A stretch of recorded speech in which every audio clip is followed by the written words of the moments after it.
Pada 13 Januari 1950, terjadi pemberontakan di Maluku yang dipicu oleh ketegangan politik dan sosial pasca kemerdekaan Indonesia. Pemberontakan ini berkaitan dengan ketidakpuasan terhadap kebijakan pemerintah pusat di Jakarta, yang dianggap tidak adil dalam mendistribusikan kekuasaan dan sumber daya antara wilayah-wilayah di Indonesia. Pemberontakan ini mendapat perhatian besar, namun pada akhirnya berhasil dipadamkan oleh pemerintah Indonesia. Halo temanku semuanya, Tanah Airku Indonesia adalah tempat kita berbagi cerita dan momen yang tak terlupakan. Tulis di kolom komentar tanggal lahir, atau hari yang menurut kalian paling berkesan dalam hidup, momen yang selalu kalian kenang dengan syukur dan rasa bangga. Jangan lupa untuk like, share, dan subscribe agar kita terus bisa berbagi kebaikan dan inspirasi. Semoga setiap langkah kita diridhoi Allah dan membawa manfaat bagi sesama. Barakallahu fiikum. Pada 13 Januari 1950, terjadi salah satu peristiwa penting dalam sejarah Indonesia pasca kemerdekaan, yakni pemberontakan di Maluku. Peristiwa ini merupakan bagian dari serangkaian perlawanan yang muncul setelah Indonesia merdeka, sebagai akibat ketidakpuasan terhadap kebijakan politik pemerintah pusat di Jakarta, terutama dalam hal pembagian kekuasaan dan sumber daya antara daerah-daerah di Indonesia. Pemberontakan ini bermula pada masa transisi antara Indonesia yang baru merdeka dan proses konsolidasi pemerintahan yang belum sepenuhnya stabil. Setelah Indonesia memproklamasikan kemerdekaannya pada 17 Agustus 1945, terjadi ketegangan antara daerah-daerah yang ingin mempertahankan otonomi yang lebih besar dan pemerintah pusat yang berusaha untuk menyatukan wilayah yang sebelumnya terdiri dari banyak entitas dan kerajaan menjadi satu negara kesatuan. Di Maluku, ketegangan tersebut meningkat setelah upaya pembentukan negara federal melalui Republik Indonesia Serikat, RIS.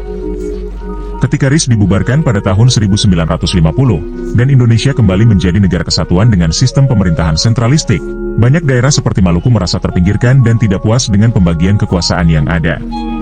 Ketidakpuasan ini akhirnya mengarah pada pemberontakan yang dipimpin oleh beberapa tokoh lokal yang menuntut kemerdekaan atau setidaknya otonomi lebih besar bagi wilayah mereka.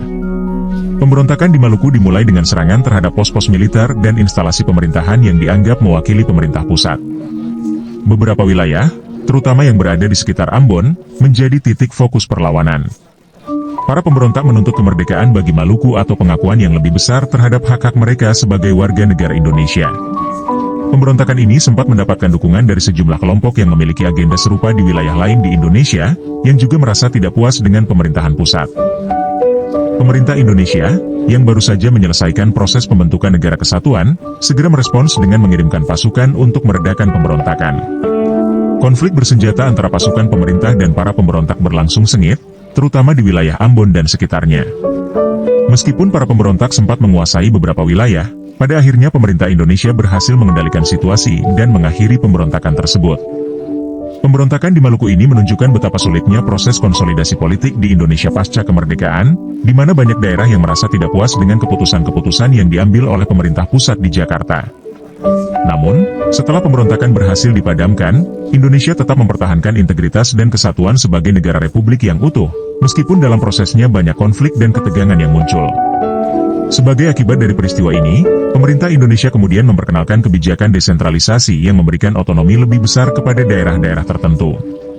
Hal ini bertujuan untuk meredakan ketegangan dan memastikan bahwa setiap daerah dapat merasakan manfaat dari kemerdekaan serta memiliki kontrol lebih besar terhadap urusan lokal. Pemberontakan di Maluku menjadi pengingat penting bagi Indonesia bahwa dalam membangun sebuah negara yang besar dan beragam, persatuan dan kesatuan harus dijaga, serta keadilan dan pemerataan harus terus diperjuangkan. Peristiwa ini juga menjadi pelajaran tentang pentingnya proses dialog dan penyelesaian masalah secara damai di antara berbagai kelompok di dalam negara. Sumber cerita, Kompas, pemberontakan di Maluku pasca kemerdekaan. Sumber cerita, Tempo, pemberontakan Maluku 1950, ketidakpuasan yang memuncak. Sumber cerita, BBC Indonesia, Maluku dan pergulatan pasca kemerdekaan.